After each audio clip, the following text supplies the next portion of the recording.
শত যোগ্য ব্যক্তিদের দিয়ে পরিচালনা পর্ষদ গঠনের দাবিতে বিক্ষোভ অব্যাহত রেখেছে ইসলামী ব্যাংক সচেতন গ্রাহক ফোরাম। রবিবার বেলা 11টায় রাজধানীর মতিঝিলে ব্যাংকটির প্রধান কার্যালয়ের সামনে অবস্থান নেয় আন্দোলনরত গ্রাহকরা। এ সময় তারা বলেন, অবিলম্বে পাচারের টাকা দেশে ফিরিয়ে এনে ইসলামী ব্যাংকের দায় পরিশোধ করতে হবে। ব্যাংক লুটেরাদের বিচার নিশ্চিতে গঠন করতে হবে বিশেষ ট্রাইব্যুনাল। ব্যাংকিং খাতে অতীতে যারা লুটপাট করেছে তারা এবং তাদের পরিবারের কেউ যেন ভবিষ্যতে দেশের কোনো ব্যাংকের পরিচালনা পর্ষদে যুক্ত হতে না পারে, সেজন্য আইন করার তাগিদ দেন তারা। দাবি জানান ব্যাংক রেগুলেশন আইনের 18 এর ক ধারা বাতিলের। ইসলামী ব্যাংক সহ যেসব ব্যাংকিং প্রতিষ্ঠান জোরপূর্বক দখল করা হয়েছে সেসব প্রতিষ্ঠানের শেয়ার প্রকৃত মালিকদের কাছে ফিরিয়ে দেওয়ারও দাবি করেন তারা। গ্রাহক ফোরামের অভিযোগ, দ্রুত ইসলামী ব্যাংকের পর্ষদ গঠনের প্রতিশ্রুতি দিলেও সময় ক্ষেপণ করছে বাংলাদেশ ব্যাংক।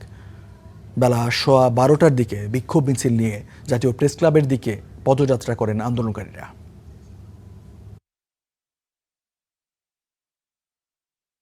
যাদের নেতৃত্বে গ্রাহকরা আস্থাশীল হয়ে ইসলামী ব্যাংকে তাদের আমানত নিশ্চিন্তে রাখতে পারবে, কিন্তু বারবার সময় ক্ষেপণ করা হচ্ছে।